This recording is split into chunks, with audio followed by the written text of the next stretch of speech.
The Harder Lessons. Story 2 of the Chronicles of Lear. The Northern Sagas. Story 2 by James McConnell. Part 1. This is an amazing hatchet, Arnak marveled. It is not from Aquilonia nor Gunderland. Where did you get it? What did you have to trade for it? I gave Hotchkanook the shaman a fine bearskin and a necklace made of its teeth and claws for it. Is it not a fine tool? Jackie replied. Arnak turned the hatchet over in his hands. The weapon was lighter than the stone axes that most of the Picts used.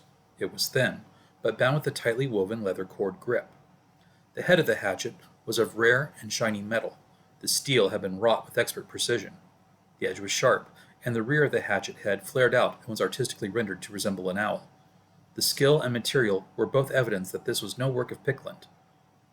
But if not one of the tall Gundermen, or of the clever legionnaires, then whose hands had fashioned it?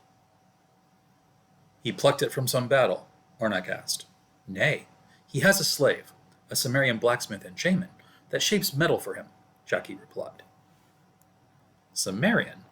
You must be in error. Cimmerian blacksmiths slay themselves before they let their craft fall into the service of others, Arnak stated. He had never fought the Cimmerians himself, for his tribe lived near the Western Ocean. Yet he had heard the tales of his kin to the east. The fearsome, raven-haired men guarded their metalcraft jealously. Many joked that a blacksmithy doubled as a Cimmerian shrine. 'Tis true. I've seen the boy myself. Well, boy when last I saw him. He'd be close to being a man now. The Cimmerians mistreated this boy, placing in him great resentment for all his kin. They say that when Hotchkanook was about to sacrifice the boy, a totem spirit healed the boy of his wounds and marked him. Hotchkanook took him as a slave, and to abate the boy's anger at Hotchkanook, the shaman released all the children that had not been claimed as slaves by his great raid, Jackie replied. Arnak nodded. He had heard tales of the great raid. A little more than 2 years ago, the shaman had called for all the Picts to swarm eastward into Cimmeria. He had dreamed a vision of a great victory. Whether by accident or divine intervention, the tribes that had flocked to the shaman's call had stumbled across an Aquilonian legion that was exploring the forest. The legion was seeking some place to set up a fortress to aid them in colonizing the wilderness. The Picts fell upon them in the dark and quietly slew nearly a third of the legionnaires before the alarm was sounded. The great raid had cemented Hotchkanook's reputation as an accurate and powerful seer. Arnak held the hatchet and regarded it. The price that Jackie had paid for it was steep. If the shaman had a servant that could routinely fashion such tools and weaponry, his esteem amongst the tribes would grow. That idea unsettled Arnak. He did not like Hotchkanook, nor did he trust the man's visions. The great raid had been successful, but many events during it the shaman had not foreseen. Arnak had secretly begun to believe that much of what the shaman said came from the missives of the spirit world, or in fact originated in the shaman's own desires.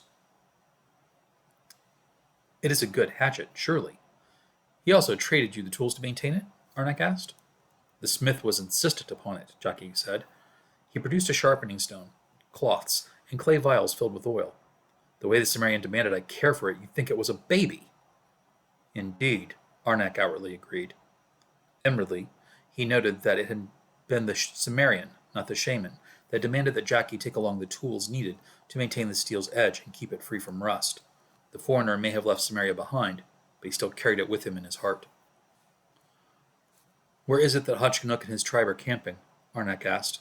Ah, you have seen my hatchet, and now you have decided to put aside your distaste for Hotchkanook long enough that you might trade for metal tools, eh? Jackie asked. Arnak smiled and shrugged his shoulders as if he were caught. He let Jackie think what the man would. His tribe camps near Three Hills River this year. A long journey, but a worthy one for steel, Jackie said. Indeed, Arnak replied. He thanked Jackie and handed the hatchet back to the man. Then Arnak rose and walked toward where his hunting party was gathered around a small fire. The summer night was pleasant, and an owl called its mate from the tall trees. Arnak mulled over all Jackie had told him. His decision was easy to make, but he pondered how to convince his elders to go along with his idea. He sat by his tribesmen and accepted a bowl of stew one of them had been cooking. The hunt had not been very productive. They had caught no deer or large game. They had managed to snare a few rabbits, which they now ate, and find some wild-growing tubers and beans. Arnak wondered how his family fared. So many had gone to war during the great raids. So many had not come back, or wished they had not. For every proud Pictish man that displayed his scars, Arnak had seen two men with missing hands or with limbs sawn off to prevent infection and death. The loss of productive men had hurt the tribes, except for Hotchkinooks, which seemed as numerous as ever. Arnak could easily foresee the shaman calling for another great raid in another year or so. The shaman would have the wisdom not to call for wars back to back. By spacing them out, he would give the Picts time to forget the burdens they brought back from the wars and only keep sight of the glory. The shaman would have wealth, men of arms, and even the elders would have to bow to his will. No, Arnak did not like the future his brain conjured up at all. He could not, however, kill the shaman. Such things were not done lest the spirits were angered. He would have to kill the Cimmerian instead.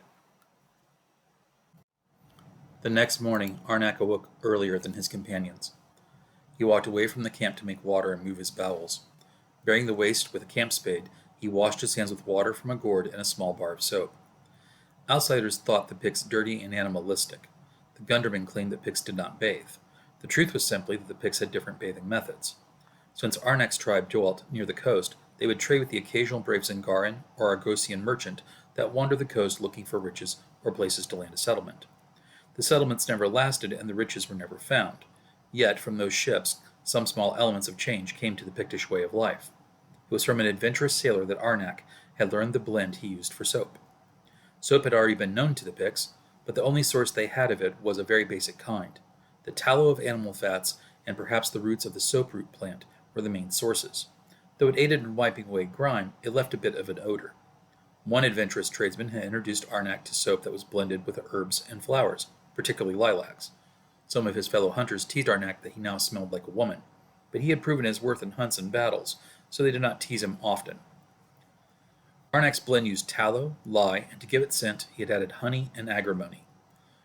Much of his success in hunting had come after he had begun using this blend, and he believed the addition of the agrimony confused animals into wary caution rather than flight if they scented him. Once cleansed, he found a spot where he could see the sky. He raised his arms and began a soft chant of his personal prayers to the spirits. He was not a shaman, but Arnak believed that the spirits guided him at times. Now he asked them, politely, to aid him in his course of action. He would need their power to convince his conservative elders to embark on a daring plan. Finishing his prayer chant, he lowered his arms and went to pick up his soap pouch. It was missing. Arnak peered at the ground to see which of his companions' footprints would be there. He felt that pranks amongst men were unseemly. He intended to give the man a good verbal shaming. But it was not a man's footprints he found. Arnak followed the tiny impressions in the soil until he came to the place where a large raccoon was spitting. The animal had seized his pouch and carried it off, no doubt thinking the honey smell of the soap was from food. The poor creature spit and sneezed as it panted. It rubbed its tongue with its paws. It had discovered that the strange yellow-white bar was not a hardtack biscuit or a cake. Arnak laughed as he picked up his soap and pouch back up. "Serves you right, little thief," he told the raccoon. As he walked away, the raccoon was still spitting out soapy bubbles. The men of the Osprey tribe walked silently through those primeval woods. Arnak was in the lead, and Naira walked about 10 yards behind him. They numbered 10 strong. They were all lean hunters who were used to long marches and deprivation while on the trail. Arnak did not fear them grumbling over the lack of success. They all knew how fickle hunting could be in paying the hunter his due. They also knew not to bemoan a hunt of low yield, lest they seem ungrateful to the forest. Silently they endured. Silently they traveled. A hand to his left went up and then down quickly. It was the trail sign to drop out of sight. Arnak and Naira lowered themselves to the forest floor. The signal had come from Rockry. He was the newest of them, but he had proven reliable. With hand signals, the Picts discussed what it was that Rockry had seen. The message traveled slowly, as each Pictish man had to signal the report to the next Pict who could see him. When the message finally reached Arnak, it was from Naira's talking hands. "Strange thing. There are many panthers ahead of us. They are sitting in a circle, unmoving, and making no vocalizations." Arnak's expression betrayed his surprise. Hunting cats hunted alone or in pairs when they were within the forest. This was the truth from the smallest of them, the lynx, to the largest of them, the Simlodon. This strange event bespoke of magic. Now the question that lay before Arnak was of what flavor this enchantment might be. The Picts believed in many spirits, and some could take a human shape. Amongst these were the Tulith Teg, the Puka, and the Nunehi. These beings could change their shape at will and appear in either fearsome or inviting guise. Of course, Arnak had never seen one, but then how could you know anything for certain when dealing with a creature that could change its shape? He motioned for Naira to follow him. They crawled on their hands and knees to where Rocky was positioned. The young hunter pointed to where he had spotted the strange display. As he had signaled, there sat many large hunting cats in a circle. They did not move, nor did they make any sound. They faced each other and sat upon their haunches, looking regal in the distance. The cats sat in their eerie parliament roughly 50 to 60 yards from where the Picts hid. It was difficult to determine what it was they were doing due to the distance. Yet seeing the strange display, much of Arnak's superstitious wonder vanished. The animals looked very lifelike, yet the unmoving stances of the animals hinted at their actual nature. Arnak stood up and walked towards the cats without concern. His hunters hissed at him to return to the concealment of the forest undergrowth, but he waved them to join him. He strode towards the circle of cats and did not look to see if they followed. Arnak walked up to the cats and patted one on the head. Its cold, stone skin did not reverberate with a purr or make a startled flinch. Seeing their leader unharmed, the rest of the Picts rose and approached. The cats were magnificent and extremely lifelike sculptures. No vines nor weeds dared to grow near them. They were painted so that they appeared to have the coloration of live animals. They were each and all depictions of female panthers. The statues had an odd tail, though, that ended with a flaring tuft of fur. Arnak supposed that they represented some kind of panther that was found in another part of the world, for when he had seen that the cats did not move, he had not only deduced that they were made of stone, but that they were some forgotten ornament of a failed settlement. Strange scratched letters surrounded each of the cats. Arnak thought them to be a description of whatever it was each statue commemorated long ago. In the space between the cats there was a low dais, and upon it were the smashed remains of another statue. From the weather-worn ruin of the statue they could tell that it had once been the depiction of some king. His ruined, sandaled feet were all that remained. "Truly fearsome beasts," Arnak teased Rocky. "I'm surprised they didn't smell you," Rocky jested in return. The Picts all laughed and spent a few more minutes admiring the stonework. Arnak peered about their surroundings, expecting to find the ruined remains of a hut or some foreign artifact, but he found nothing. As the Picts explored the ruin, they became jovial and relaxed. They felt themselves safe in the daylight and the seclusion. One of the Picts, Karnak, mounted one of the statues and pretended he was riding it as a Zangaran knight might ride a horse. A growl sounded beneath him. The stony semblance of life rippled in eldritch transformation. Karnak found himself straddling a living panther. The panther rolled onto its back, and with its forelegs it snagged him. Then it bit deep into Karnak's chest and kicked with its hind feet, tearing up the helpless Pict's back. His screams were short, and the sight of the panthers eviscerating him froze the Pictish hunters. Then the same strange rippling transformation took a hold of all the unliving statues, transforming them into living panthers. "Make a circle!" Arnak cried. The men obeyed. There was nothing more they could do for Karnak. They must now look to their own safety. The Picts were each armed with flint-tipped spears, and a quiver full of darts for the atlatls. As a rule, the Picts did not favor the bow. There were certainly Picts that had perfected it, but in general it was viewed as being a tool rather than a weapon. The men preferred things that could throw or sling. Their spears were well made and carved, two-handed weapons meant for thrusting. They would serve them now well, creating a hedge of spear points so thick that the cats could not simply seize and break them. The pride of panthers neared them. The men outnumbered the cats. There were 9 hardy Picts and only 6 panthers. The panthers, however, were not behaving as animals normally would. What else could a hunter expect when he encounters sorcery? The panthers spread out in pairs. One pair approached directly, while the other pairs ran quickly to position so that they could flank the Picts. They remained outside of range for the men to charge or lunge with a thrust. The hunters could see the intent of the animals. Should any of the hunters attack one of the pairs, the others would leap upon the attackers from behind. This created a spine-tingling revelation, but no less fear-inducing than what occurred next. From the throats of one of the panthers there rumbled a human voice. "Greetings, men of the Osprey," the voice rumbled. "Which of you is Arnak?"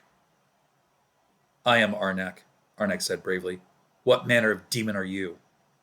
"The worst kind of demon am I. I am a man of great power and knowledge, as you see. I can read every omen, and I can interpret any dream. The dream winds of night and the prayer winds of the morning are brought to me to examine before I allow them to speed along their way. You speak to the man whom you sought to rob, Arnak. You speak to Hachganuk." The name was spoken with a raised tone. It issued from the panther's throat, and the animal's mouth moved slightly with the vocalizations in a bizarre mimicry of human speech. I have stolen nothing from you, shaman, Arnak said. He had meant to call the man a sorcerer, but hesitated to let his fellows hear him speak in accusation. I did not say you stole. I said you wanted to steal. You sought to rob my steelwright of his life, and thus rob me of my slave. Not very courteous or wise, those thoughts, Hachkanuk gloated. That is no cause to rob Karnak of his life, Arnak shouted. Is it not? Is it not an accepted practice of war that the enemy of one's tribe may have its hunters and warriors slain, even if it is before those hunters and warriors could carry out their attack? You surely would have convinced these brave men beside you to assist you in your theft. I am merely protecting my tribe from the robbery and doubtless the murder you intended. Now, shall we discuss what I should do to you? Harnack asked. Speak, Arnak hissed. If you will let me exact my revenge upon you, I promise I will not exert my sorcery, as you would call it, upon your tribe or kin. You alone shall bear the burden of your sins. Refuse me, and there will be open war between the osprey and the crow. Now, what say you? Hachkanuk called.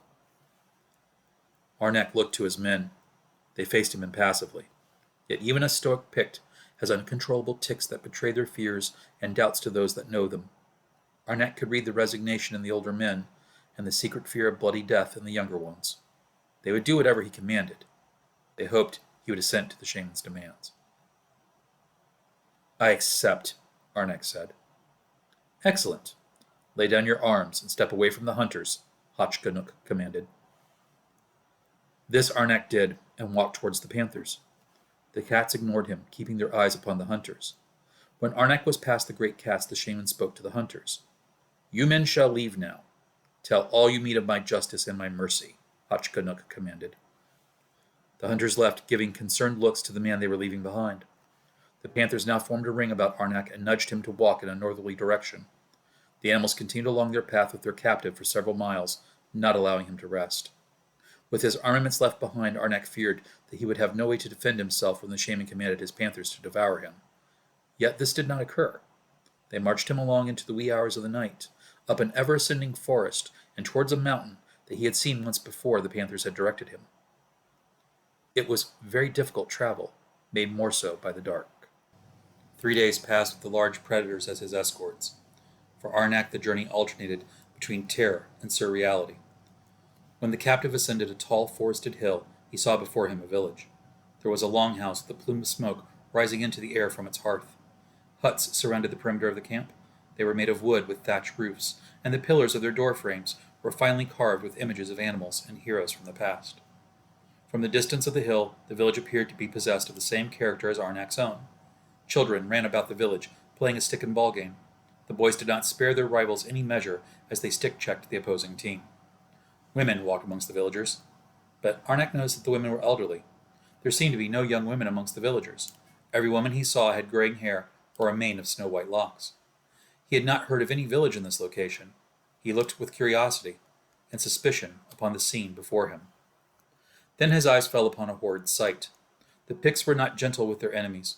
They held that a foe of the tribe had earned no mercy. If a foeman did not perish by a spear-slayer's thrust, they could expect to be bled, flogged, and flayed for the appeasement of the war spirits. Once called upon, such spirits had to be appeased, lest they cause more mischief than the foes which they were called to help quell. Yet the ceremonies had strictures that prevented them from descending into needless cruelty, at least by Pictish standards. In the center of the town a tall pole had been raised. It had been carved in the effigy of an angry murder of crows. The totem was stained with blood, fresh and shining in the sunlight. At the totem's base a young girl wept. Her back had been flayed by a whip. The open strips of flesh were attracting flies, and she was allowed to stand there and mewl in pain. She was naked, and by the moans that escaped her lips it was evident to Arnak that her tongue had been cropped. She had long black hair, but her skin was pale, almost as snow. A Cimmerian, Arnak thought. So some of the prisoners of the great raid had been kept alive, no doubt to fuel the shaman's aims of controlling the warriors. But before Arnak could ponder the sight further, the shaman spoke through the panthers that kept the man captive. Come down, Arnak. Come and be our guest." Arnak had little choice but to accept. As he walked down the hill, he noticed that the game the boys were playing was getting heated. Apparently the score was close, and the time remaining to play was elapsing fast away. To Arnak's surprise, one of the boys called for a new player to join. The new boy was nearly 6 feet tall. He stood almost a head higher than the Pictish boys around him.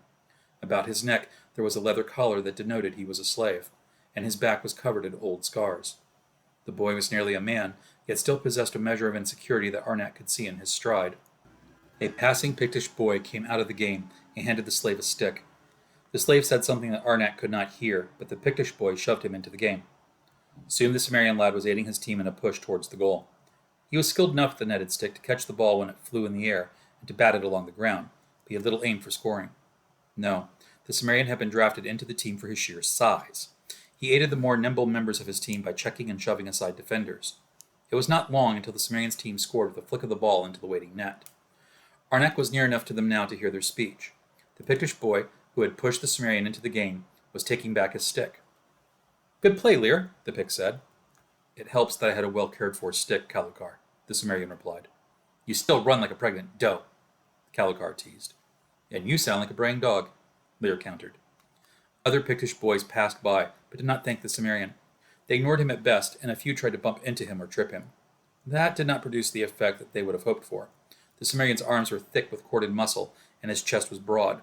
He wore a leather smock, and Arnak realized that here before him was the Cimmerian blacksmith he had heard was Hachganuk's prisoner. This was the boy he had planned to slay, to rob the shaman of his ability to bribe other clan chiefs. "You keep aiding us, and perhaps one day they'll let you out of this," Calukar said, pointing to the smock. "Perhaps," the Cimmerian replied, "but I need to be back about my duties." "Work, work, work. Is that all you know?" Calukar taunted. "Nay, there's also labor, labor, labor," the Cimmerian grimly jested in return. The Pictish boy laughed at this and clasped arms with the taller boy. Then he sped off to join his fellows in another training game. The Cimmerian watched the boy go, and Arnak noted the look of longing on the foreigner's face. Then the stranger, Lear, turned to him. "Are you Arnak of the Osprey?" "I am Lear, slave of Hachganuk. I was bid to escort you to the seat of my master. He assures you that no harm shall come to you so long as you are a grateful guest," Lear said. Arnak nodded. The boy's Pictish, if formal, was perfect. He had no trace of an accent and spoke the language with ease. Arnak had always assumed that Cimmerians were unthinking louts. Arnak had fought the Vanir on occasion. He had imagined a Cimmerian would look like one of the armored sailors that raided his coastal homeland, but leaner. Now he saw that even a Vanir would be hard-pressed to meet the might of the young man beside him. Arnak doubted now, given the boy's frame and might, if he could kill the Cimmerian in a fight. Best to do it while he sleeps, then, Arnak thought. "You are a blacksmith?" Arnak asked Lear, to confirm the boy's identity. "It is one of my skills, yes," Lear answered as they walked. "You make weapons for Hachganuk?" Arnak asked. "And other tools. The work is constant," Lear said. He must be working the boy from dusk till dawn at his blacksmithy. The boy doesn't seem to be hurt or mistreated. Well fed, too. Is he loyal to Hachganuk? Arnak asked himself. "Where are all the young women?" Arnak asked Lear. "There are no young Pictish women here. This is a makeshift war camp, not the village of the Crow. There are female slaves. Hachganuk keeps these in a pen," Lear answered. "A pen? And they are not let out?" Arnak asked. Lear replied, "No, they are guarded. He loans the slaves to those warriors who please him. Those that please him most are allowed to spend the night with his choicest slave." "Who is that?" Arnak asked. "I have never met her. The men call her an Argosian, so I imagine she must be from Argos originally.